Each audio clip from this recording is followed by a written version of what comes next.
Hechos 13. Había entonces en la iglesia que estaba en Antioquía profetas y maestros: Bernabé, Simón el que se llamaba Níger, Lucio de Cirene, Manaén, el que se había criado junto con Herodes el tetrarca, y Saulo. Ministrando estos al Señor y ayunando, dijo el Espíritu Santo: Apartadme a Bernabé y a Saulo para la obra a que los he llamado. Entonces, habiendo ayunado y orado, les impusieron las manos y los despidieron. Ellos, entonces, enviados por el Espíritu Santo, descendieron a Seleucia y de ahí navegaron a Chipre. Al llegar a Salamina, anunciaban la palabra de Dios en las sinagogas de los judíos. Tenían también a Juan de ayudante. Habiendo atravesado toda la isla hasta Pafos, hallaron a cierto mago falso profeta judío, llamado Barjesús, que estaba con el procónsul Sergio Paulo, varón prudente. Este, llamando a Bernabé y a Saulo, deseaba oír la palabra de Dios. Pero les resistía Elimas, el mago, pues así se traduce su nombre, intentando apartar de la fe al procónsul. Entonces Saulo, que también es Pablo, lleno del Espíritu Santo, fijando en él los ojos, le dijo: Lleno de todo engaño y de toda maldad, hijo del diablo, enemigo de toda justicia, ¿no cesarás de trastornar los caminos rectos del Señor? Ahora pues he aquí la mano del Señor está contra ti, y quedarás ciego y no verás el sol por algún tiempo. Inmediatamente cayeron sobre él oscuridad y tinieblas, y andando alrededor, buscaba quien le condujera de la mano. Entonces el procónsul, viendo lo que había sucedido, creyó, admirado de la doctrina del Señor. Habiendo zarpado de Pafos, Pablo y sus compañeros llegaron a Perge de Panfilia. Pero Juan, apartándose de ellos, volvió a Jerusalén. Ellos, pasando de Perge, llegaron a Antioquía de Pisidia, y entraron en la sinagoga un sábado y se sentaron. Después de la lectura de la ley y de los profetas, los altos dignatarios de la sinagoga mandaron a decirles: Hermanos, si tenéis alguna palabra de exhortación para el pueblo, hablad. Entonces Pablo se levantó, y hecha señal de silencio con la mano, dijo: Israelitas y los que teméis a Dios, oíd. El Dios de este pueblo de Israel escogió a nuestros padres, y enalteció al pueblo siendo ellos extranjeros en tierra de Egipto, y con brazo levantado los sacó de ella. Por un tiempo como de 40 años los soportó en el desierto, y habiendo destruido 7 naciones en la tierra de Canaán, les dio en herencia su territorio. Después, como por 450 años, les dio jueces hasta el profeta Samuel. Luego pidieron rey, y Dios les dio a Saúl, hijo de Cis, varón de la tribu de Benjamín, por 40 años. Quitado éste, les levantó por rey a David, de quien dio también testimonio diciendo: He hallado a David, hijo de Isaí, varón conforme a mi corazón, quien hará todo lo que yo quiero. De la descendencia de éste y conforme a la promesa, Dios levantó a Jesús por Salvador a Israel.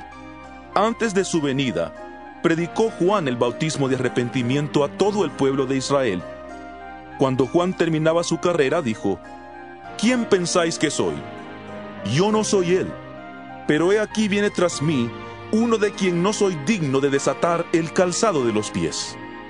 Hermanos, hijos del linaje de Abraham y los que entre vosotros teméis a Dios, a vosotros es enviada la palabra de esta salvación. Porque los habitantes de Jerusalén y sus gobernantes, que no conocían a Jesús ni las palabras de los profetas, que se leen todos los sábados, las cumplieron al condenarle. Sin hallar en él causa digna de muerte, pidieron a Pilato que se le matara. Y cuando cumplieron todas las cosas que de él estaban escritas, lo bajaron del madero y lo pusieron en el sepulcro.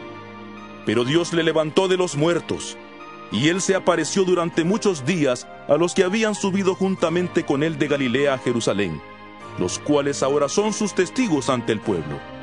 nosotros también os anunciamos el evangelio de aquella promesa hecha a nuestros padres, la cual Dios nos ha cumplido a nosotros, sus hijos, resucitando a Jesús. Como está escrito también en el Salmo 2, mi hijo eres tú, yo te he engendrado hoy. Y en cuanto a que le levantó de los muertos para nunca más volver a corrupción, lo dijo así: os daré las misericordias fieles de David. Por eso dice también en otro salmo: no permitirás que tu santo vea corrupción. Porque a la verdad David, habiendo servido a su propia generación según la voluntad de Dios, durmió y fue reunido con sus padres y vio corrupción. Pero aquel a quien Dios levantó no vio corrupción. Sabed pues esto, hermanos, que por medio de él se os anuncia perdón de pecados, y que de todo aquello de que no pudisteis ser justificados por la ley de Moisés, en él es justificado todo aquel que cree. Mirad pues que no venga sobre vosotros lo que está dicho en los profetas. Mirad, menospreciadores, asombraos y desapareced, porque yo hago una obra en vuestros días, obra que no creeréis si alguien os la cuenta. Cuando salieron ellos de la sinagoga de los judíos, los gentiles les rogaron que el siguiente sábado les hablaran de estas cosas. Y despedida la congregación, muchos de los judíos y de los prosélitos piadosos siguieron a Pablo y a Bernabé, quienes hablándoles les persuadían a que perseveraran en la gracia de Dios. El siguiente sábado se juntó casi toda la ciudad para oír la palabra de Dios. Pero viendo los judíos la muchedumbre, se llenaron de celos y rebatían lo que Pablo decía, contradiciendo y blasfemando. Entonces Pablo y Bernabé, hablando con valentía, dijeron: a vosotros a la verdad era necesario que se os hablara primero la palabra de Dios, pero puesto que la desecháis y no os juzgáis dignos de la vida eterna, he aquí nos volvemos a los gentiles. Porque así nos ha mandado el Señor, diciendo: te he puesto para luz de los gentiles, a fin de que seas para salvación hasta lo último de la tierra. Los gentiles, oyendo esto, se regocijaban y glorificaban la palabra del Señor, y creyeron todos los que estaban ordenados para vida eterna. Y la palabra del Señor se difundía por toda aquella provincia. Pero los judíos instigaron a mujeres piadosas y distinguidas y a los principales de la ciudad, y levantaron persecución contra Pablo y Bernabé, y los expulsaron de sus límites.